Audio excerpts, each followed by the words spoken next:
class. We've been doing a lot of outside nature studies, and so this week I thought we would do some crafts. We're going to do something like a Mayday basket. It's going to require 3 different types of crafts. The first one, we are going to make some type of basket. The second one, we're going to figure out our filler, and the third one will be some type of card. The giving of Mayday baskets started in the Roman times and continued on and off until the 20th century.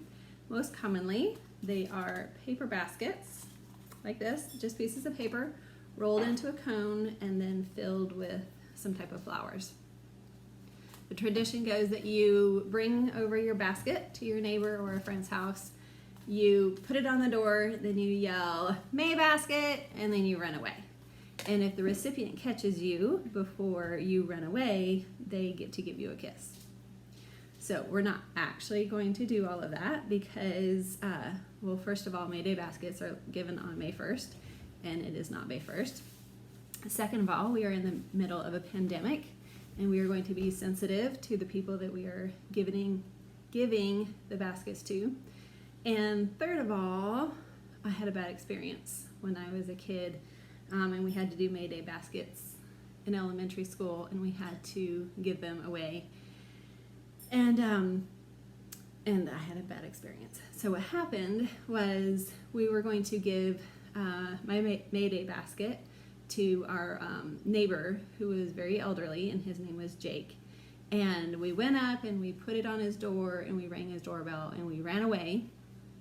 And we waited because we wanted to see his face when he opened the door and saw the flowers, and we were really excited. Well, he opened the door and he didn't see the basket, and so he closed the door and he thought that someone was playing a trick on him. And so we went up and we rang the doorbell again and ran away and watched him. And this happened like 3 times before we figured out that he was not going to find the basket on his door. So we had to then just go up and tell him what we were doing and apologize for running away and confusing him. So anyway, we're not going to do that.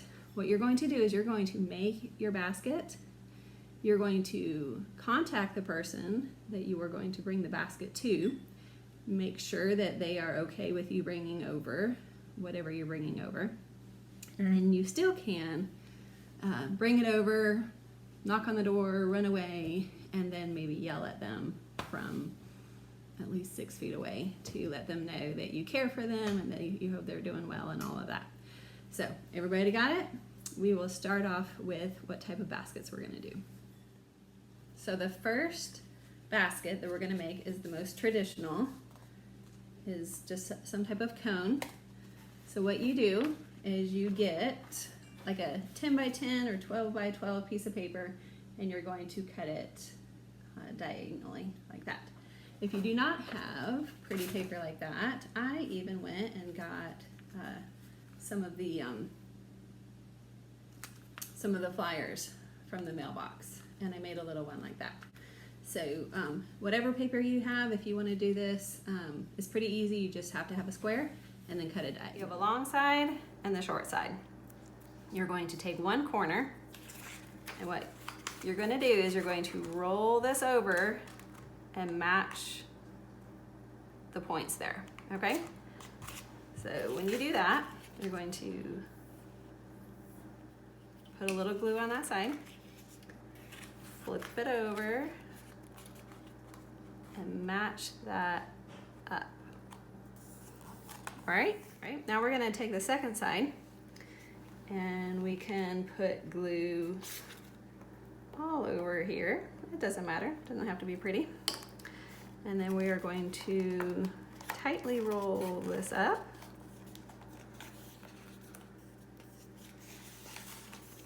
Flatten it out, and you've got yourself a cone. So here's a cone. I'm going to staple it. I have a hole punch. I'm going to hole punch equally on both sides. Oh, my hole punch didn't work that great. Okay, then I have cut a piece of ribbon about 12 to 18 inches long. Tie it on each side. any knot that you would like. Bows would be cute if you can do those. And our basket is finished.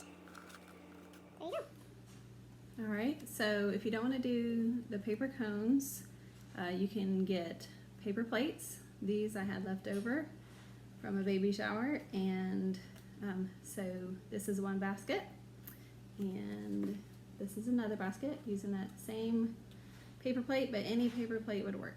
So this one, you just weave it in and out, and this one, you just staple it together and put a pretty ribbon on it. Okay, so again, this is the basket that we're going to do. Any paper plate will work. I just happen to have 4 left over from a baby shower, and I'm gonna put a link on there for this one. But what you're gonna do is you're gonna cup your paper plate from the edge down to about where the inner circle is. You're going to do an odd number of cuts. And the only thing that I'm going to add to the video that I put a link to is that these V's have to be pretty wide. You can't just do a simple one like this, because when you put it up, they're gonna cross over. But this one, I'll do this one.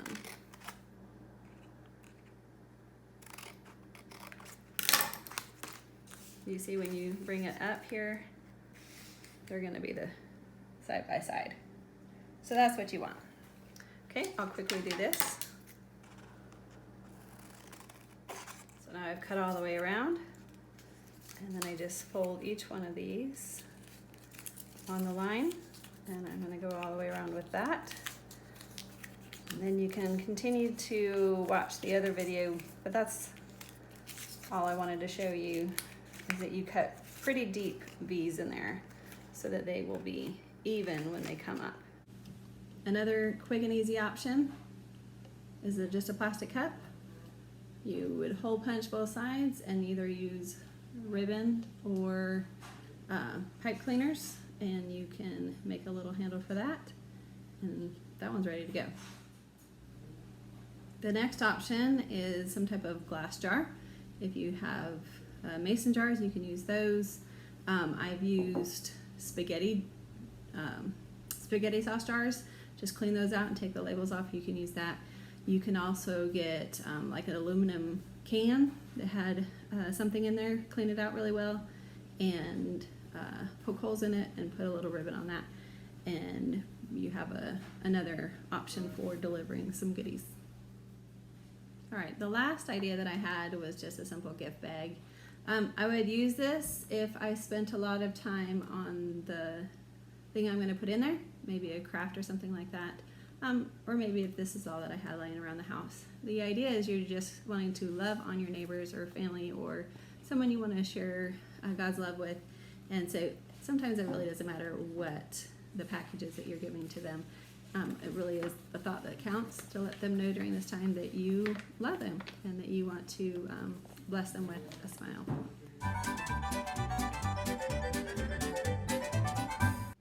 All right, now let's talk about fillers. What are we gonna do? What are we gonna put in there? So the obvious one is pick some type of greenery, something with some flowers hopefully, these are actually some lemon balm. I have some sage and some cilantro in there. So if you don't have flowers but you have some herbs, those would be wonderful to share with somebody. The next thing would be maybe some candy that you have. So here is one of the cones filled with some candy. I'd put a little note with that, and that's a wonderful little thing to hang on someone's door. 2 more crafts you can make with candy you might have around.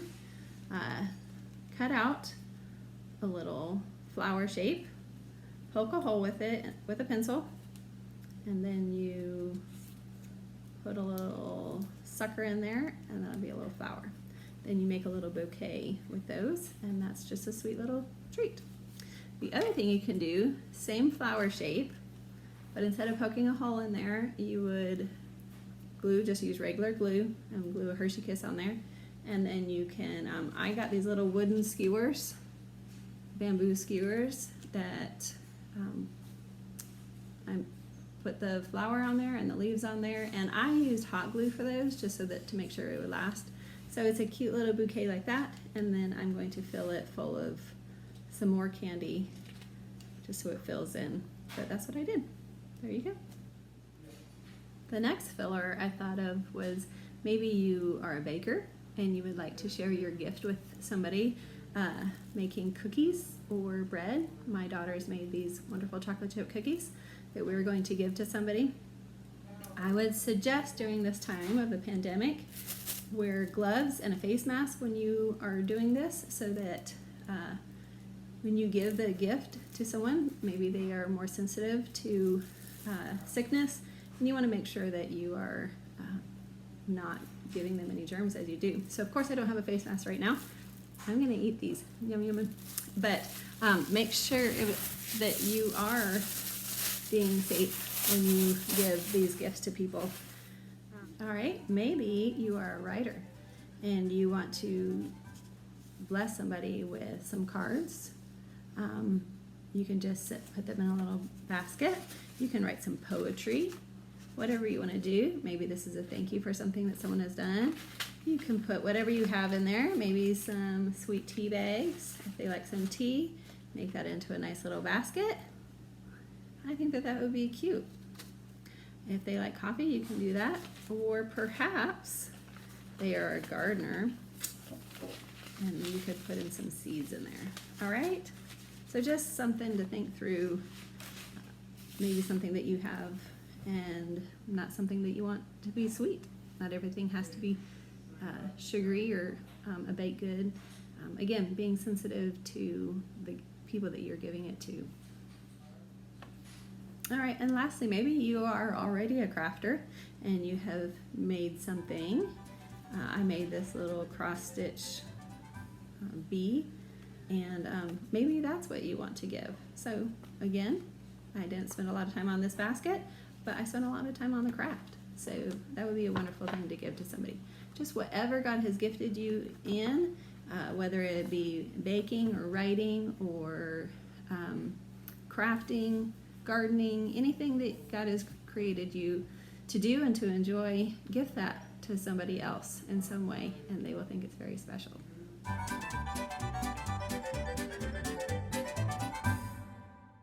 All right, so we've made our basket and we've figured out what we're going to put in it.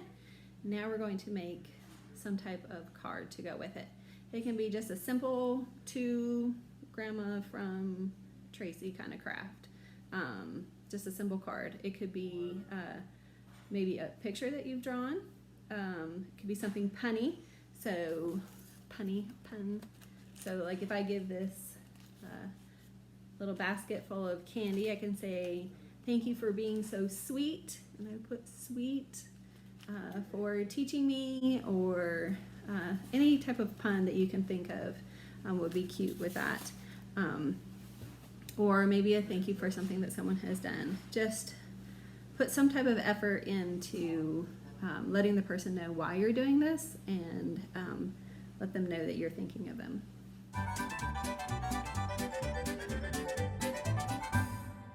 All right, and then finally, who are we going to give this to? I have some neighbors that I really would like to reach out to, so I was thinking about giving these to neighbors. If you have family around, maybe some grandparents would like to do this. If you have anybody at your church who's a shut-in. Friends, of course, I can see Katie bringing this over to her little neighbor friend and knocking on the door and, having a good time. Any teachers that you had this year, your pastors, or just anyone that you want to show God's love to. Someone who might be having a hard time during this time, just to let them know, you know what? God sees you. And he thinks that you are valuable, and I think you're valuable. And I spent some time making these crafts for you to let you know that he loves you and that I'm praying for you. All right, I hope you guys have a wonderful time doing this. And as always, I would love to see what you have come up with.